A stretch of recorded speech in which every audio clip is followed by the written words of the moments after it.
wants to hack you, 3 US government agencies have been hacked in the last 2 weeks, and why Signal could be banned in the UK. That's all coming up in today's roundup of cybersecurity tech news.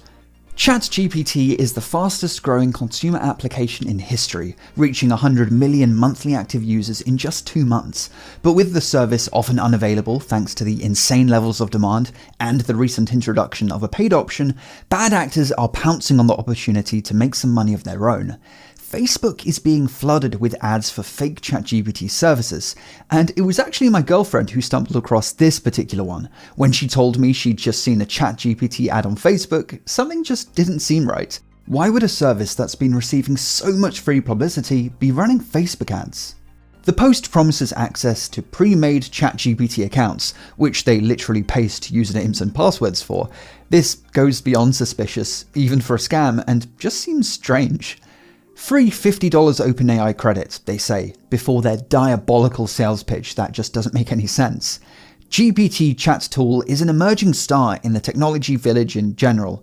Like I say, it doesn't make any sense. Ironically, these bad actors should have taken up their own advice and had ChatGPT write this ad for them. Maybe then they would have ended up with something at least slightly intelligible. The ad has an accompanying video, which links to gptaichats.com. However, that domain has been flagged as malicious, so in their post, the bad actors point to a different domain instead. If you head over to their site, you'll find it's pretty much a carbon copy of the genuine OpenAI website. The main difference being that instead of a Try ChatGPT button that you'd see on the genuine site, we have a download button. This gives us a setup exe that's over 300 megabytes in size. However, if we run this through hexdump, we can clearly see that the vast majority of this file is just the same bytes repeated over and over, artificially increasing the size of the executable to make it seem more legit. In reality, what promises to be a locally running version of ChatGPT is instead the nasty info-stealing Trojan, LumaStealer, which itself is only a couple hundred kilobytes in size. Primarily sold on hacking forums, LumaStealer will exfiltrate crypto wallets and credentials saved in your browser. This whole campaign has been documented by researchers at Cybel, who also found that Android apps impersonating ChatGPT had made their way into the Play Store. These apps secretly subscribe you to premium SMS services, siphoning off your money in the background. Luckily, those apps have since been deleted, though the Facebook campaign is ongoing. When I first stumbled across it, there were a load of comments ripping this scam apart, but when I came back to it a few hours later, they had all been deleted, so it seems that this campaign is still in full swing. It's been a bad couple of weeks for US government agencies. Firstly, there's been a rather disturbing FBI hack. Secondly, sensitive Department of Defense emails have been exposed. And thirdly, the US Marshal Service has suffered a ransomware attack. Let's run through them all. When it comes to the FBI hack, they've suffered what's being described as a cybersecurity incident on their network. Now, when something is labelled a cybersecurity incident, you know the story is going to be pretty vague on details, and this is no exception. However, we do know that the incident involved an FBI computer system used in investigations of images of child exploitation. So the fact that these systems were even able to be breached raises some pretty serious questions about whether the FBI cut corners on their security. But this question, along with how the hack was even perpetrated, and more importantly why, are going unanswered, well, at least for now, with the FBI just saying they're aware of the incident and are investigating it. But if we're going to speculate, it could be the case that a computer the FBI seized during an investigation was infected with malware, and that this somehow spread to the FBI systems, or maybe the FBI just hadn't properly secured their network, enabling a more sophisticated hack specifically targeting the FBI's pedo division. Less than a week after this FBI hack, there was an embarrassing disaster over at the Department of Defense, because one of their internal email servers was found to be exposed to the open internet without any kind of password protection. The server contained sensitive information dating back years, and to give you a flavour of just how bad this was, TechCrunch investigated and found highly sensitive data on federal employees seeking security clearance.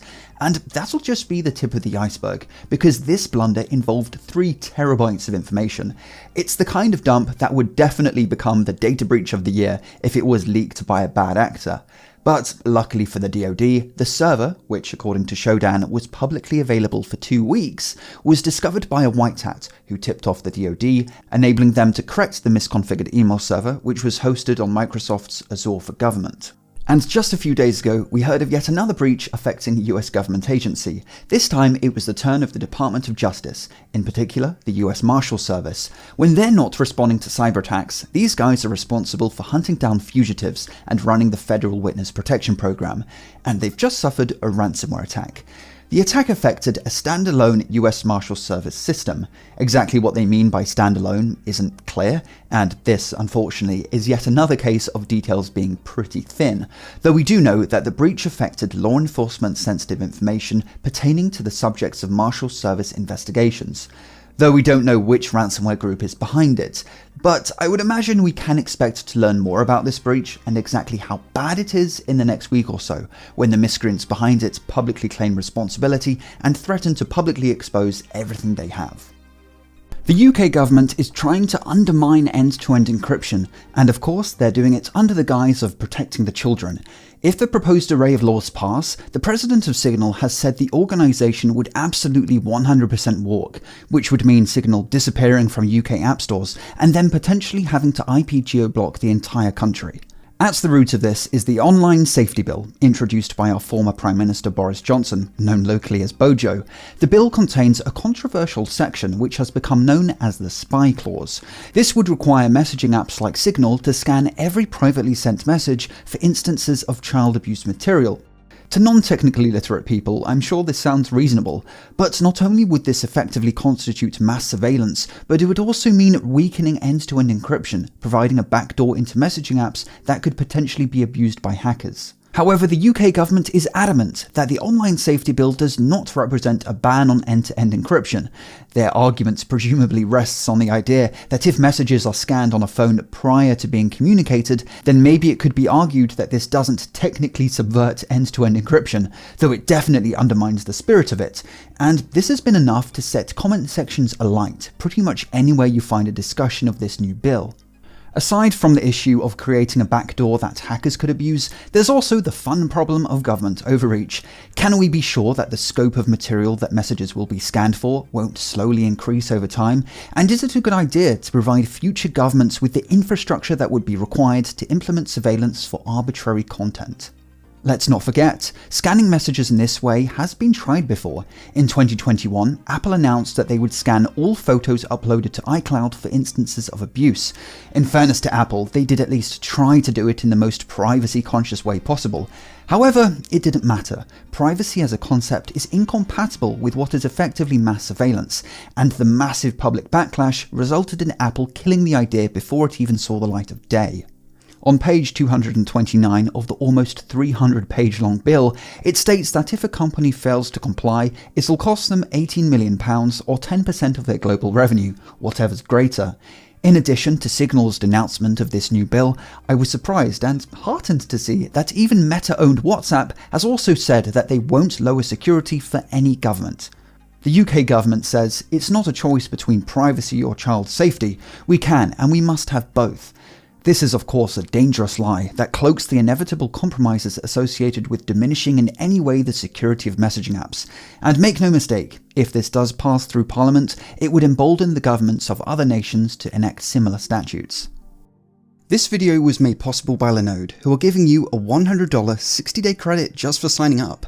Linode is essentially your Swiss Army knife for cloud computing. If it runs on Linux, it'll run on Linode. One great feature of Linode is their app marketplace, which makes it super easy to spin up servers with pre-configured software. Use Linode's Kali Linux app to quickly spin up a fresh instance of Kali. The installer makes it easy to configure the basics, like VNC passwords, whether you want a desktop environment, and so on. Linode can run almost anything by providing all the tools a developer really needs at competitive prices. Use the link in the description